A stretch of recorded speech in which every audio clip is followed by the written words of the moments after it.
vamos a introducir la parte experimental. Vamos a seguir hablando de Henrietta dentro de un rato, pero ahora vamos a trabajar esta cuestión de cómo agregar el tema de los diseños experimentales a las secuencias didácticas.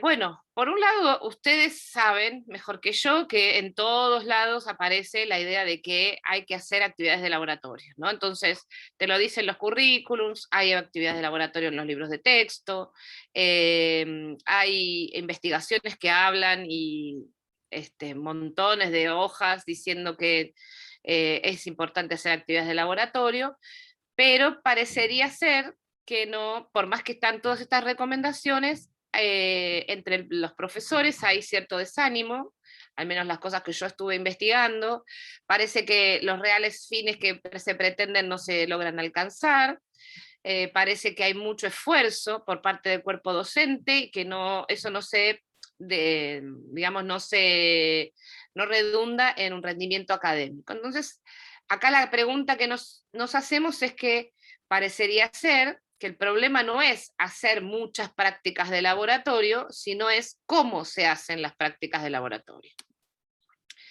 Por otro lado, en la biblioteca, las bibliografías, podemos encontrar muchos nombres, ¿no?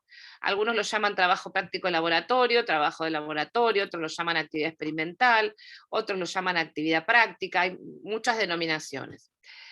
Y entonces la conclusión que yo saqué de todas estas definiciones es que cuando hablamos de esto no se refiere al lugar donde se hace la actividad, sino al tipo de actividad que se hace. ¿Sí? Entonces la pregunta es, ¿puedo hacer una actividad de laboratorio en el aula? Sí puedo hacer. ¿Por qué? Y porque me tengo que pensar cuál es el tipo de actividades que voy a hacer, más allá del lugar donde lo esté haciendo. Bueno, ¿qué es una actividad práctica? Que eso es algo que ahora tenemos que empezar a redactar en nuestras secuencias didácticas.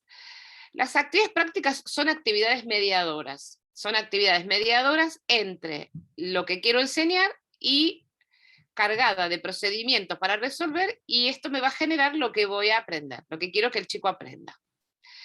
Hay dos tipos de actividades prácticas que son exclusivas de las ciencias naturales, que son los trabajos de laboratorio y las salidas de campo, ¿sí? Y además, las actividades prácticas las de laboratorio, deberían poder generar resoluciones de problemas científicos. Bueno, ¿cuáles son algunas de las actividades que se hacen en una actividad práctica de laboratorio? Primero que nada, o una de ellas es que se utilizan procedimientos científicos de distintas características. Hay formulación de hipótesis, observaciones, se hacen experimentos, hay técnicas manipulativas de aparatología diferente a lo habitual. Hay un uso de un material específico, que no es el material que se utiliza, por ejemplo, en otras disciplinas de enseñanza. Aquí podemos usar materiales de laboratorio o materiales caseros que se asemejan a los materiales de laboratorio, que se suele hacer en un ambiente diferente al aula, ya sea en el laboratorio o en el campo, que además podría tener ciertos riesgos. Esto lo sabemos bien porque podría suceder, y muchas veces los profesores tienen dificultad o miedo o temor de ir al laboratorio por la manipulación de estos elementos y lo que pudiera suceder con ellos, y además son muy complejas de organizar, bastante más complejas que una actividad de lápiz y papel. Por otro lado, estas actividades de laboratorio persiguen determinados objetivos. ¿Sí?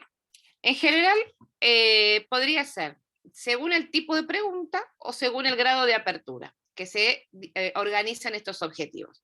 Según el tipo de pregunta, las actividades prácticas podrían ser orientadas a aprender solamente técnicas y procedimientos, u orientadas a observar un fenómeno o un organismo. Por ejemplo, en el caso 1, aprender a usar el microscopio. Ahí tenemos una actividad práctica. Otra actividad práctica es cuando hacemos, por ejemplo, la disección de pulmón, o la disección de un riñón, o de corazón, ¿sí? O, por ejemplo, una reacción química, y solamente observamos cómo ocurre la reacción química. Otro tipo de pregunta puede ser inductiva para detectar regularidades. Por ejemplo, medir la temperatura de fusión cambiando la concentración salina de una solución, del agua, por ejemplo, y ver cómo, la temperatura de fusión, la temperatura de ebullición, cómo cambia la temperatura de ebullición en relación a la concentración de sales en el agua. O, por ejemplo, deductivo, para relacionar ideas generales o teorías con el fenómeno observado. Por ejemplo, podría ser alguna cuestión vinculada con la ecología y cómo cuando hay una actividad de laboratorio que se puede hacer para simular un proceso de selección natural. Y entonces puedo observar un fenómeno y relacionarlo con la teoría de la selección natural. O, por ejemplo, hipotéticos deductivos cuando quiero que combinen variables y comprueben una hipótesis. Eso sería según el tipo de pregunta. Según el grado de apertura, podríamos tener cuatro niveles, esto también es muy común y se encuentra mucho en los libros de texto. Nivel 0, ¿sí?, es cuando una actividad se le da al estudiante y se le da la pregunta, se le da el método y el resultado. Yo en mis investigaciones que hice encontré que la mayoría de las actividades de laboratorio presentes en los libros de texto son de este nivel, porque ya en las preguntas mismas le da el resultado. ¿Por qué obtuviste este pigmento verde llamado clorofila? Esa es la pregunta, ¿no? Por ejemplo. Luego, cuando tenemos el nivel 1, se le da al estudiante la pregunta, el método, pero no se le da el resultado. Esta es otra de las más frecuentes encontradas en los libros de texto. Le damos toda la receta, pero no le decimos el resultado.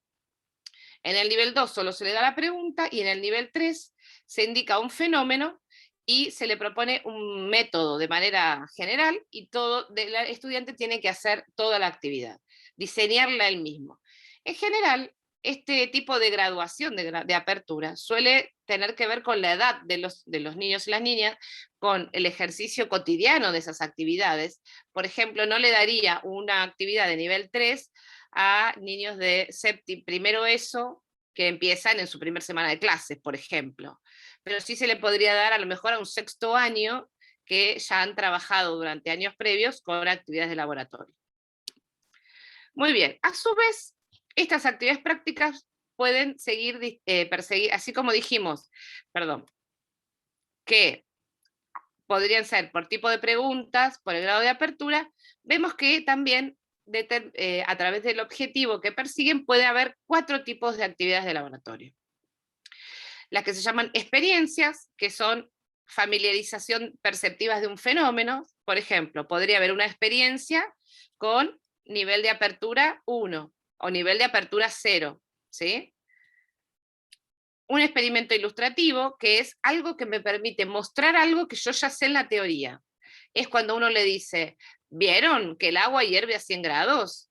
Digo, el punto de vista teórico ya lo tengo y solamente ilustro lo que ya se sabía en la teoría. Es la clásica demostración. Un ejercicio práctico es aquel ejercicio que es para aprender una destreza. Por ejemplo, vamos a hacer cortes histológicos de la catáfila de cebolla y solo hacemos eso para observarlo al microscopio y no hay ningún trabajo ni previo ni posterior. Eso es un ejercicio práctico. Quiero que aprendan la destreza de hacer un corte histológico y poder observarlo al microscopio. Y las investigaciones, que son diseños ya con mayor nivel de complejidad para resolver problemas teóricos o prácticos. ¿Está mal hacer una experiencia o solo hacer un experimento ilustrativo o solo hacer un ejercicio práctico? No está ni bien ni mal. Lo que tengo que tener en claro es qué objetivo persigo. Si yo quiero que los estudiantes aprendan destrezas manipulativas y el objetivo es aprender a utilizar el microscopio, tengo que hacer un ejercicio práctico. Lo importante de todo esto es saber o tener en claro qué actividad y qué tipo de actividad es la que estoy queriendo enseñar. No creer que estoy haciendo una investigación y le doy un experimento ilustrativo. ¿Se entiende lo que quiero decir con esto? O sea, ese es el punto, tener claro el objetivo de entrada. Bueno, ¿qué problema tenemos con esto? Varios autores han hablado de que las actividades de laboratorio generan interés y generan motivación. Dice, los chicos están más motivados. Los profesores también dicen, las actividades de laboratorio los motivan. Bueno, yo lo pongo en duda y hay muchas investigaciones que lo ponen en duda. ¿Por qué? Porque dividimos la idea de motivación desde el punto de vista de la psicología en dos grandes conceptos, digamos. Uno es la motivación y otro es el interés. En general, entendemos que lo que despierta en los estudiantes es interés, porque le gusta, ¿sí? Le parece divertido. Entonces genera un interés que lo llamamos situacional, porque es un interés que se despierta en ese contexto en particular, estimulado por una actividad en particular o por un contenido en particular. O sea, cuando le preguntamos al chico, ¿te gusta ir a hacer actividades de laboratorio? Sí. ¿Por qué? Y porque es divertido, porque salgo del aula, porque, cambio la rutina diaria, ¿sí? Entonces, lo que nos preguntamos en investigación es si ese interés, ¿sí?, podría dejar de ser efímero, ¿sí?, y podría ser una gran oportunidad para convertirse en una verdadera motivación. Por ejemplo, que los estudiantes sigan carreras científicas, ¿sí? ¿Qué tiene que suceder para que eso pase? Y bueno, el estímulo a ese interés situacional tiene que ser lo suficientemente habitual y lo suficientemente continuo para que deje de ser efímero y se convierta en una verdadera motivación. ¿Me explico con esto? ¿Se entiende lo que quiero decir? Después igual lo charlamos. Muy bien, entonces yo me dediqué a estudiar qué pensaban los estudiantes y qué pensaban los docentes sobre el tema, ¿sí? Entonces, crucé lo que opinaban los estudiantes y lo que opinaban los docentes. Los docentes dicen, bueno, las actividades de laboratorio motivan a los estudiantes. Sin embargo, los estudiantes me dijeron, no, la verdad que no estamos conformes ni con la frecuencia ni con el tipo de actividad que se está llevando adelante. O sea que evidentemente muy motivados no están.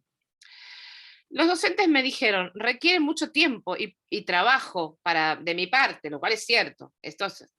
Pero sin embargo, los estudiantes dicen que las actividades de laboratorio o experimentales le hacen más fácil el aprendizaje y que es una manera divertida de aprender. A su vez, hice una comparación entre estudiantes de Argentina y estudiantes de España. Para el grupo argentino dijo que les parecía novedosa esta actividad, y el grupo español le dijo que eso les dejaba mayor autonomía, que podían hacer más cosas solos, ¿sí?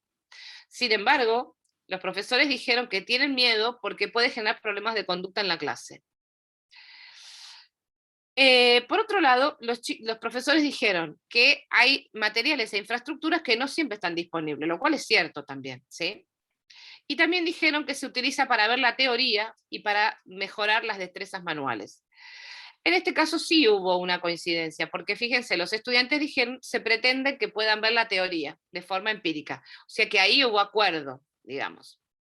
Y los chicos argentinos, no pasó con los españoles, también dijeron que había problemas vinculados con los bienes materiales y con las infraestructuras de los colegios. Acá también hubo una coincidencia. Entonces, ¿cómo hacemos que se pongan de acuerdo los profesores y los alumnos? Por un lado, ambos coinciden en que el laboratorio es otra manera de aprender diferente. Ambos dijeron que es importante ir más asiduamente al laboratorio o hacer actividades de laboratorio. Ambos dijeron que los colegios deben estar mejor dotados de materiales y de infraestructura escolar, que hoy no lo tenemos. Ambos identifican que la actividad cumple con el objetivo de enseñar, e interesar y motivar. Sin embargo, ¿sí?, los estudiantes dijeron que creen que el docente les diga lo que vieron y confirmen datos correctos. O sea, decime lo que quiero escuchar, una cosa así. Los docentes dijeron que esperan que los chicos obtengan conclusiones a partir de la observación. ¿Y qué otra cosa diferente? Los estudiantes no perciben qué contenidos conceptuales se tienen que enseñar. No se dan cuenta cuando les preguntamos, ¿qué crees que te está enseñando el profesor? No lograron identificarlo, pero los profesores creyeron que las actividades de laboratorio son útiles para reforzar la enseñanza de contenidos conceptuales. O sea, los profesores creen que están enseñando conceptos, pero los estudiantes no se están dando cuenta cuáles son esos conceptos. Pero bueno, ahora vamos a lo nuestro. Vamos a ver cómo convertir una receta de laboratorio en un diseño experimental. Les voy a mostrar un ejemplo, ¿sí? Una secuencia. Me encantó esta foto, me encantaría poder, alguien que teja, crochet y haga estas cosas. Bueno, acá les muestro una práctica habitual, que suele hacerse en todos los colegios, ¿sí? Observación de tejido epidérmico de cebolla. Esta es una actividad bajada de internet, de un X, no sé, ya ni me acuerdo ni de dónde, ¿sí? Entonces se da, un pequeño fundamento, un objetivo, material, le doy el material, fíjense, ya hasta le doy los dibujos, le estoy dando el resultado de lo que van a ver, le doy el procedimiento, cual receta de cocina, le estoy dando el dibujo, fíjense, esta es una actividad evidentemente tipo cerrada, porque ya está el resultado de lo que van a ver, le estoy dando, ¿sí? Y después le digo, bueno, dibujá lo que viste, nada, lo que vio, ¿para qué lo va a ver si ya lo tiene dibujado? ¿Cuáles son las partes de la célula? ¿Por qué la pielcilla observada puede ser un tejido? ¿Por qué no se observan otros componentes de la célula? ¿Dónde está situado el núcleo? Se hacen preguntas que no se pueden responder de la sola observación. ¿Por qué no se observan otros componentes de la célula? No se puede saber solamente con haber observado el microscopio, ¿sí? Eso es imposible de responder. Bueno, entonces una de las opciones, y acá vamos a volver a hablar de nuestra amiga Henrietta Lacks, ¿sí? Les voy a ver si me sale este video. Díganme, avísenme a alguien, por ejemplo, por favor, si se ve o no se, si no se ve. Ay, no me lo... ¿Se está viendo el video o no? No, se ve solo la imagen. Bueno, esperen entonces. Esperen que ya lo hago, ya lo cambio. Pensé que estaba incrustado en YouTube. Era un video que se suponía que está incrustado en YouTube. The patient should be referred to as he, letting her name. Should not be. The patient. Ahí. Voy a cambiar la compartición. Tengo que cambiar la pestaña. Acá está. ¿Ahora se ve? ¿Se ve que va a empezar un video de YouTube? Sí, ahora sí. A ver si lo pongo en pantalla completa. ¿Se ve? Sí, mejor. Sí, sí. Okay. Sí. Ahí The está. patient should be referred to as he, letting her name. Should not be used. Henrietta cells have been at the forefront of every medical breakthrough. I want to learn everything I can about my mama. You want to go digging up graves, you need to stop. I am not stopping.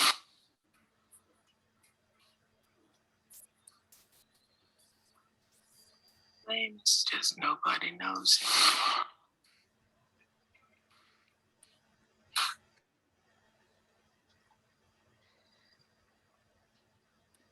Bueno, esta es una escena, es un, ¿cómo se llama? Tráiler. ¿Se vio el tráiler? ¿Sabías que hoy en la Argentina, Ah, esperen. Sí, se ve. Tengo que Se vio, sacar se vio. no sale otra cosa. en este poder del cambio? Hay que ver la película. Me dan ganas de ver la película. Sí, la película es hermosa. Bueno, volvamos acá. No, acá Es está, bueno. sobre, según se ve el tráiler, es sobre la hija o no sé, los descendientes, ¿no? Exacto. El tráiler es sobre la hija, es la historia de la periodista que escribió el libro, ¿sí? Donde ella contacta a la hija, que es esta señora que está acá, que se ve en la pantalla, y ella le cuenta lo que sabía, y la familia no sabía nada. Y bueno, ella, la periodista hace un trabajo de investigación para dar con testimonios reales, y es la que lo ayuda. Primero hay toda una época de negación, donde dicen que no, que ella está muerta, que para qué va a hacer eso, que eso ya no tiene sentido. Y bueno, trabaja de manera muy emocional, porque eso también es interesante, ¿no? La vinculación emocional con la controversia sociocientífica, de cómo pasan de una situación de negación absoluta a una cuestión de revincularse con la madre, porque en este caso, esta chica, esta señora, la mamá muere cuando ella creo que tiene 4 o 5 años. Y bueno, de alguna manera recopila la historia de Henrietta, ¿no? Entonces la pregunta que yo me hago, acá tengo otra opción, a ver si te sale, ¿sí? O sea, fíjense, ¿cómo podemos arrancar una secuencia didáctica con un problema sociocientífico, ¿no? Mostrando un tráiler de una película y despertando, fíjense, Flavia dijo, ay, ya tengo ganas de ver la película, ¿sí? Se vinculó emocionalmente, ya le desperté ese interés. ese interés que decíamos hace un rato, ese interés situacional, ¿sí? A ver si me sale, esta es otra opción, que es una, oh, pucha madre, perdón, esto no lo pongan en la grabación, pero pensé que los había incrustado bien. De Ahí 1950, está. una mujer de nombre Henrietta Lacks revolucionó la medicina para siempre. Sus células fueron las primeras que pudieron sobrevivir y multiplicarse dentro de un laboratorio, lo que permitió que investigadores de todo el mundo pudieran desarrollar algunos de los tratamientos que hoy se utilizan, por ejemplo, para combatir el cáncer y el polio. Antonio Castelazo nos cuenta la historia. Vamos a ver. 1951 marcó el inicio de un gran avance en la biotecnología. Todo empezó con la llegada de una mujer afroamericana de bajos recursos a un hospital de Maryland, cuyas células revolucionarían la ciencia médica. Henrietta Lacks nació como Loretta Pleasant el 1 de agosto de 1920 en Roanoke, Virginia.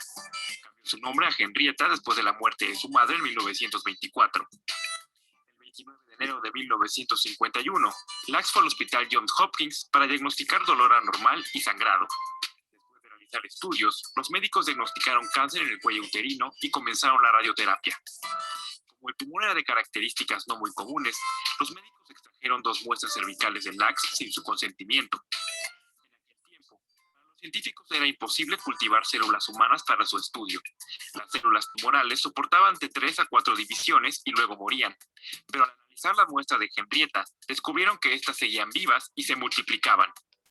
El médico George Guy, encargado de este descubrimiento, ofreció las células a otros investigadores de Estados Unidos, y de allí llegaron a manos de científicos de todo el mundo.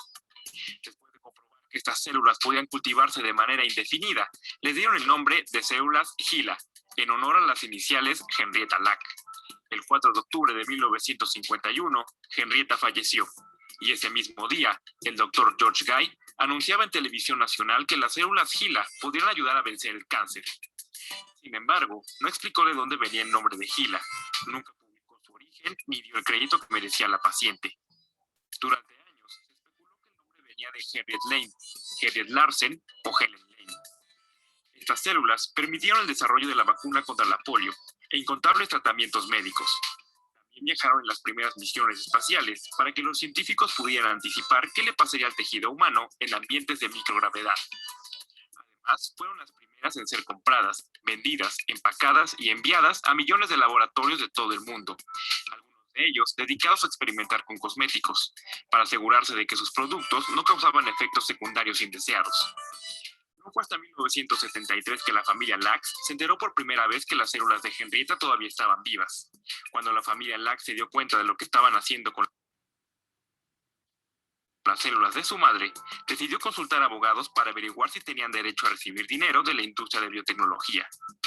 Aunque no pudieron obtener una compensación económica, siguieron luchando por el control de las células y libraron una campaña para que se reconociera la contribución de Henrietta a la investigación médica. Finalmente, las organizaciones que se han beneficiado de HeLa han reconocido públicamente las contribuciones de Henrietta Lacks a la investigación. Además, la familia Lacks ha sido honrada en el Smithsonian Institution y la Fundación Nacional para la Investigación del Cáncer.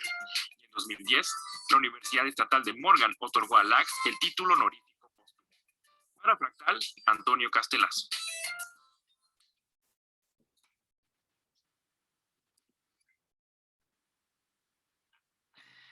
Bueno, este es otro tipo de enfoque.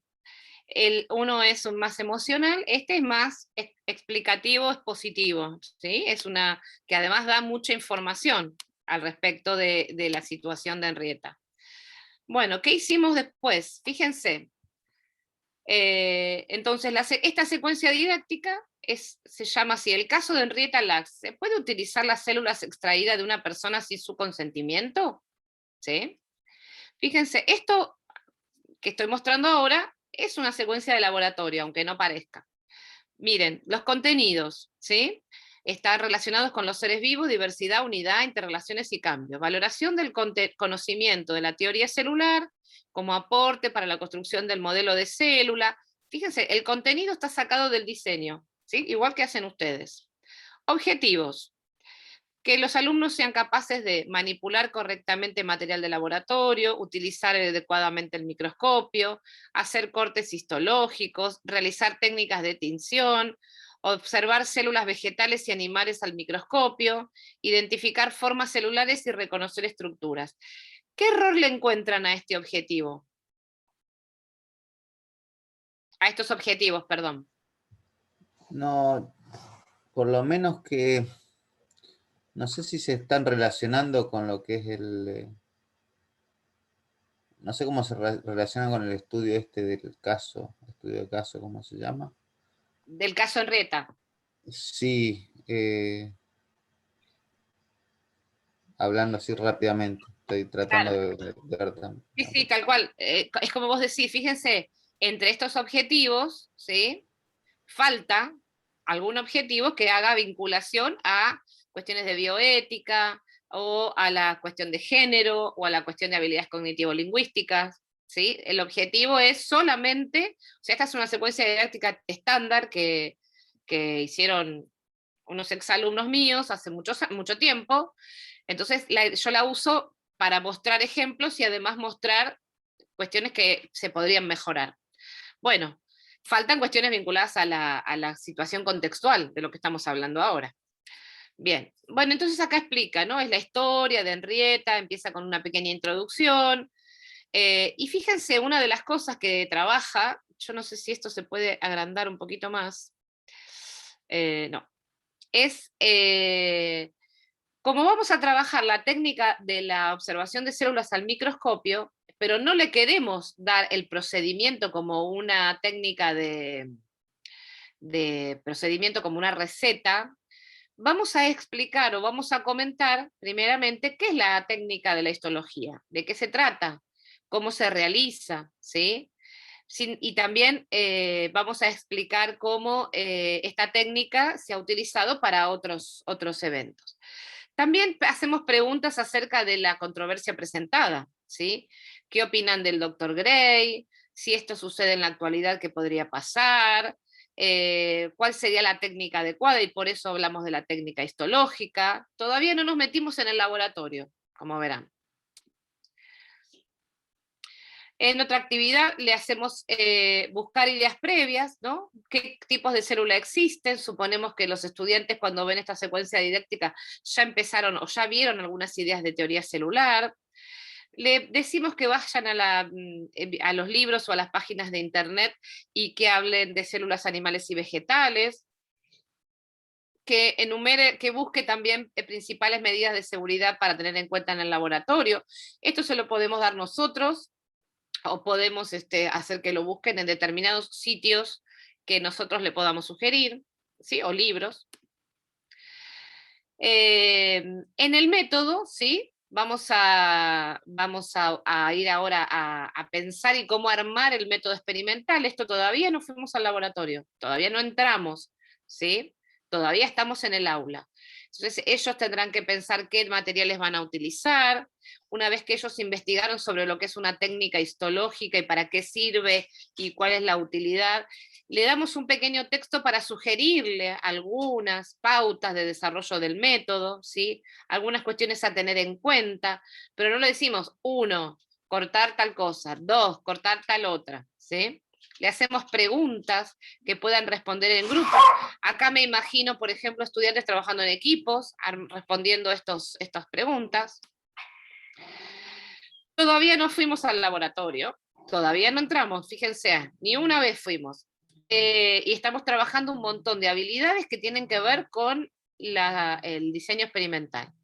Bueno, ¿por qué aparece el microscopio? ¿Qué le pasa, digamos, cómo nació? De cómo es la estructura del microscopio, cómo está hecho el microscopio, ¿sí? Qué partes importantes tiene, cómo debe manejarse el microscopio desde el punto de vista técnico, ¿sí? La letra es un poco fea. Bien, entonces, ¿qué es lo que... Ahora sí, recién ahora entramos al laboratorio, ¿sí? Entonces, tienen que llevarla a cabo el diseño experimental con todo lo que el profesor trabajó antes de entrar al laboratorio. Le decimos que tienen que registrar los datos es la imagen, ¿sí? Tienen que indicar el aumento, bueno, tienen que hacer dibujos, cómo tienen que hacer el círculo para la observación. Y otra de las cosas que nosotros le propusimos cuando hicimos esta secuencia didáctica es cómo es algo que suele pasar, seguramente a ustedes les pasó si fueron alguna vez al laboratorio con los chicos con microscopios, si han podido ir, que cuando el preparado está mal hecho y se ven burbujas de aire, que se ven unos círculos perfectos, los chicos dicen, uy, ahí veo la célula, y en realidad es una burbuja de aire. Entonces, a observar se enseña, y para poder observar en ciencias, tengo que tener la carga teórica para poder darme cuenta qué es lo que estoy viendo, porque si no, yo no sé lo que estoy viendo, ¿sí? Yo puedo estar viendo, no sé, un hongo, pero si no sé qué es un hongo, no voy a darme cuenta que es un hongo. ¿Me explico lo que quiero decir? Entonces trabajamos con atlas. En histología, una cuestión muy común es el trabajo con atlas. Esperen, a ver, ¿dónde está? Bueno, no se me ve la foto. Pero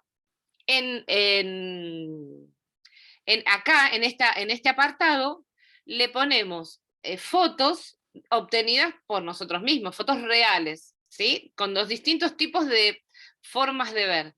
Entonces, por ejemplo, le ponemos fotos cuando se ve mal, cuando se ve bien, ¿sí? Le ponemos distintas fotos. Y luego salimos del laboratorio, después de que estuve en el laboratorio, viendo, manipulando y dibujando, ¿sí? Nos volvemos al aula, ¿está?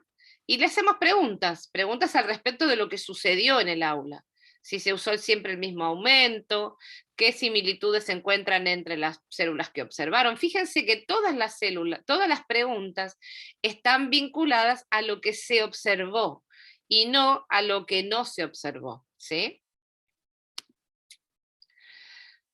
Muy bien, y por último, lo que le vamos a pedir es que hagan un informe de laboratorio, pero para que hagan el informe le tenemos que decir qué es lo que esperamos que hagan. Esto también lo dice Neusan Martí cuando habla de cómo hacer un informe de laboratorio.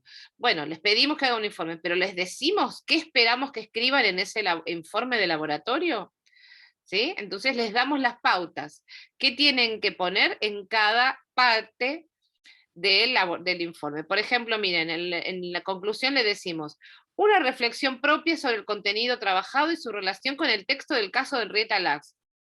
Nada, ¿por qué es importante observar las células? ¿Por qué es importante conocer cómo manipular las células? ¿Sí? Esto obviamente es bien básico y hay mucho más para decir. Y por último, en la secuencia tenemos que poner de dónde sacamos la información para hacer todas nuestra construcción teórica de la secuencia.